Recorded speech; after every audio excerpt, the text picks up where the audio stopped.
Sunday అయితే వచ్చేసింది. ఒకసారి ఈ వీక్ లో జరిగిన న్యూస్ అలానే మన ఛానల్ వచ్చిన వీడియోస్ ఇవన్నీ కూడా మనం ఒకసారి రీక్యాప్ చేద్దాం. జనవరి 3 మిడ్ నైట్ 2 కి వెనిజులా ప్రెసిడెంట్ మధురోని అలానే వాళ్ళ వైఫ్ సిలియా ఫ్లోర్స్ ని వీళ్ళిద్దరిని కూడా యూఎస్ గవర్నమెంట్ వాళ్ళు క్యాప్చర్ చేసి తీసుకెళ్లిపోయారు. అయితే యూఎస్ గవర్నమెంట్ వాళ్ళు చెప్పేది ఏంటంటే ఇతను ఒక పెద్ద డ్రగ్ లార్డ్, ఇతను మా యూఎస్ సిటిజన్స్ కి ఈ డ్రగ్స్ అనేవి అన్అఫీషియల్ గా సప్లై చేస్తున్నాడు. ఇతని వల్ల మా సిటిజన్స్ అందరూ కూడా చాలా సఫర్ అవుతున్నారు అండ్ మా గవర్నమెంట్ కూడా చాలా పెద్ద తలనొప్పిగా మారాడు. అందుకే మేము అరెస్ట్ చేయాల్సి వచ్చిందని చెప్పి వీళ్ళు యూఎస్ గవర్నమెంట్ వాళ్ళు చెప్తున్నారు. దీని గురించి నేను కంప్లీట్ వీడియో అసలు ఏం జరిగింది, ఎలా జరిగింది అనేది ఇన్ డీటెయిల్ గా ఎక్స్ప్లెయిన్ చేశాను.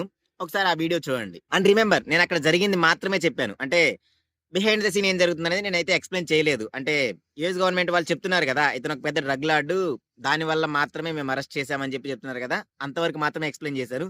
కానీ తర్వాత అతను ఎందుకు ఆ యుఎస్ గవర్నమెంట్ వాళ్ళు ఇతన్ని ఎందుకు క్యాప్చర్ చేయాలనుకున్నారు అనేది బిహైండ్ ద సీన్ నేను ఎక్స్ప్లెయిన్ చేశాను. ఆ నెక్స్ట్ డే ఈ మధురో అరెస్ట్ అయిన నెక్స్ట్ డే కొన్ని పెద్ద తలకాయలు అయితే బయటకు వచ్చి మాట్లాడాయి. Like Russian president Vladimir Putin, Xi Jinping, Kim మామా, అలానే ఇరాన్ ప్రెసిడెంట్ అయతుల్లా ఖమేని వీళ్ళందరూ కూడా బయటకు వచ్చి మాట్లాడారు. అంటే ఎలాగా, మీరు ఇలా ఎలా అరెస్ట్ చేసి తీసుకెళ్లిపోతారు, ఒక కంట్రీ ప్రెసిడెంట్ ని అసలు మీకు ఏ రైట్ ఉందని చెప్పి అలా తీసుకెళ్తారని చెప్పి వీళ్ళు మాట్లాడారు. అండ్ డైరెక్ట్ స్టేట్మెంట్ కూడా ఇచ్చారు. రేపు పొద్దున మేము అలా చేయాల్సి వస్తే మీకు ఓకేనా అన్నట్టుగా. అంటే వీళ్ళు ఒక రూల్స్ అండ్ రెగ్యులేషన్స్ ఉన్నాయి కాబట్టి మాత్రమే ఆగుతున్నారు. ఒకవేళ రూల్స్ అండ్ రెగ్యులేషన్స్ మొత్తం కంప్లీట్ గా తీసేస్తే వీళ్ళు ఎలా ఉంటారు అనే దాని గురించి నేను World War III వీడియో ఈ సిచ్యువేషన్ చూస్తే ఖచ్చితంగా World War III వచ్చేలాగే ఉంది. అంత ఫైర్ అంటుకుంది అన్నట్టుగా ఉంది. దాని గురించి నేను ఒక వీడియో చేశాను. దాని గురించి లింక్ ఇస్తాను, చూడండి. అండ్ ఆ next day Bangladeshi Hindu widow women ని, ఒక 40 years విడో ఉమెన్ ని ఇద్దరు కలిసి రేప్ చేసి చెట్టుకు కట్టేసి ఆమె తలంతా కూడా ఆ జుట్టంతా కూడా కట్ చేసేసి ఆమె మీద నీళ్లు పోసేసి ఆమె చాలా కొట్టి చాలా క్రిటికల్ పొజిషన్ లోకి వచ్చేలాగా చేశారు అక్కడున్న ఇద్దరు వ్యక్తులు. అయితే దాని గురించి కూడా నేను ఎక్స్ప్లెయిన్ చేశాను. అండ్ ఆమె క్రిటికల్ పొజిషన్ లో ఉంది, హాస్పిటల్లో జాయిన్ అయ్యారు. ప్రెసెంట్ అయితే ఆమె కేసు పెట్టారు. దాని గురించి పోలీసు వాళ్ళు మేము సీరియస్ యాక్షన్ తీసుకుంటామని చెప్పి చెప్తున్నారు. దాని గురించి కూడా నేను ఇన్ డీటెయిల్ గా ఎక్స్ప్లెయిన్ చేశాను. దాని గురించి వీడియో మీకు లింక్ కింద డిస్క్రిప్షన్ లో ఇస్తాను, ఒకసారి మీరు చెక్ చేయండి. లేదంటే మన ఛానల్లో వచ్చి చూడండి, మీకు అన్ని కనిపిస్తాయి. అండ్ తర్వాత రోజు December 22 జరిగిన ఒక ఇన్సిడెంట్, అంటే ఇద్దరు పిల్లల్ని చంపేసి ఇద్దరు వ్యక్తులు సూసైడ్ చేసుకుని చనిపోయారు. అంటే ఫాదరు అలానే ఫాదర్ వాళ్ళ అమ్మ అంటే అమ్మమ్మ, వీళ్ళిద్దరు కూడా సూసైడ్ చేసుకుని చనిపోయారు. దాని గురించి అప్పటి వరకు ఒక పర్సన్ ఎక్యూజ్డ్ అని చెప్పి అనుకుంటున్నారు. అంటే ఆ పిల్లల వాళ్ళ మమ్మీ ఎక్యూజ్డ్ అని చెప్పి అనుకుంటున్నారు. కానీ January 7th ఎప్పుడైతే ఆవిడ బయటకు వచ్చి మాట్లాడారో, ద న్యూస్ రిపోర్ట్ ఛానల్ మీడియాకి వచ్చి మాట్లాడారు. ఆవిడ మాట్లాడిన తర్వాత అసలు బిహైండ్ ద సీన్ అసలు ఎందుకు అలా జరిగింది, ఎందుకు అలా చేయాల్సి వచ్చిందని చెప్పి క్లియర్ గా ఎక్స్ప్లెయిన్ చేశాను. దాని గురించి కూడా మీకు లింక్ ఇస్తాను, చూడండి. నెక్స్ట్ January 8 దీని గురించి మనం గట్టిగా మాట్లాడుకోవాలి. ఎందుకంటే ఆ రోజు 2 పెద్ద ఇన్సిడెంట్లు అయితే జరిగాయి. ఒకటి, రష్యన్ షిప్ ని సీజ్ చేయడం. ఈ రష్యన్ షిప్ ని సీజ్ చేయడం అంటే అది మామూలు విషయం కాదు. యుఎస్ గవర్నమెంట్ వాళ్ళు క్యాప్చర్ చేసి తీసుకెళ్లిపోయారు. అండ్ సెకండ్ వచ్చేసి ఈ డెల్సీ రాడ్రిగస్ ఉన్నారు కదా, వెనిజువేలా వైస్ ప్రెసిడెంట్, ఆవిడ యుఎస్ గవర్నమెంట్ వాళ్ళతో ఆయిల్ డీల్ అయితే కుదుర్చుకున్నారు.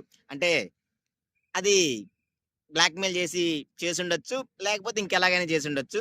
దాని గురించి కూడా మేము ఒక క్లియర్ గా ఎక్స్ప్లెయిన్ చేస్తూ ఒక వీడియోని చేశాను. అండ్ January 9 ఈ గ్రీన్లాండ్ ని తీసుకోవాలని చెప్పి మన ట్రంప్ తాతకి ఎప్పటి నుంచో ఒక కలలాగా ఉంది కదా.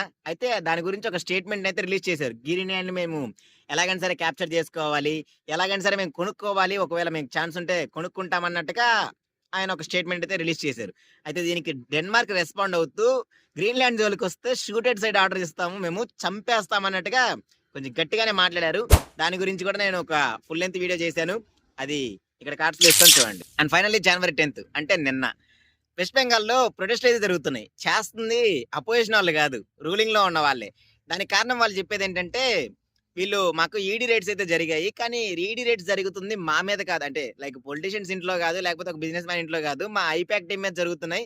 మా డేటా మొత్తాన్ని కూడా వీళ్ళు కాపీ చేసుకొని తీసుకెళ్లిపోతున్నారు. దీనివల్ల మాకు చాలా ప్రాబ్లమ్స్ మేము ఫేస్ చేయాల్సి వస్తుంది అని చెప్పి వాళ్ళు ప్రొటెస్ట్ అయితే చేశారు. దాని గురించి కూడా నేను ఒక ఫుల్ లెంత్ వీడియో చేశాను. మీకు ఇక్కడ ఎండ్ కార్డ్స్ లో ఇస్తాను, ఒకసారి చూడండి. అండ్ ఫైనల్ గా ఒక ఇంపార్టెంట్ విషయం అయితే చెప్పాలి.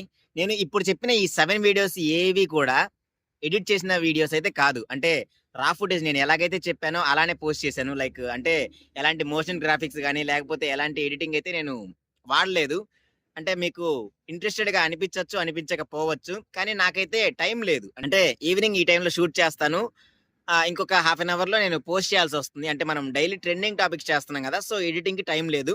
మీకు ఖచ్చితంగా ఇంట్రెస్టెడ్ గా ఉన్నారు, మీకు ఇవి ఇన్ఫర్మేషన్ అంతా కూడా తెలుసుకోవాలనుకుంటున్నారు అనుకున్న వాళ్ళు మాత్రమే క్లిక్ చేసి చూడండి. లేదంటే ఏదో జస్ట్ 5 seconds 10 seconds ఓపెన్ చేసి మేము మళ్ళీ బ్యాక్ వెళ్ళిపోతామంటే మాత్రం please kindly do not open this. మీరు అలా 5 సెకండ్స్, 10 సెకండ్స్ ఓపెన్ చేసి వెనక్కెళ్ళిపోతే మా ఛానల్ మీద యూట్యూబ్ అల్గారిథంకి బ్యాడ్ ఇంప్రెషన్ పడిపోద్ది. అంటే నేను బ్యాడ్ కంటెంట్ పెడుతున్నాను అన్నట్టుగా ఆ ఇంప్రెషన్ అయితే వెళ్ళిపోద్ది. సో, దానివల్ల నా ఛానల్‌కి చాలా ప్రాబ్లమ్ అవుద్ది. సో, మీరు అర్థం చేసుకుంటారని అనుకుంటున్నాను. నేనైతే ఇన్ఫర్మేషన్ క్లియర్‌గా చెప్పాను. క్లియర్‌గా ఎక్స్‌ప్లెయిన్ చేశాను. మీకు ఇన్ఫర్మేషన్ అయితే క్లియర్‌గా ఉంటది గానీ, ఎడిటింగ్ మాత్రం ఉండదు. ఇది మాత్రం క్లియర్‌గా చెప్తున్నాను. అండ్ ఆ వీడియో లింక్స్ అన్నీ గూడా మీకిక్కడ కింద డిస్క్రిప్షన్‌లో ఇస్తాను. ఒకవేళ లేకపోతే మన ఛానెల్‌లో ఓపెన్ చేసి చూస్తే మీకు 7 వీడియోస్ కనిపిస్తూ ఉంటాయి. చూడండి. మీకు ఇంట్రెస్టెడ్‌గా అనిపిస్తే.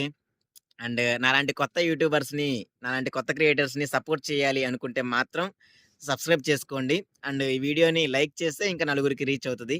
So, thanks for watching. This is Naveen మెట్ల సైనింగ్ ఆఫ్. జై హింద్.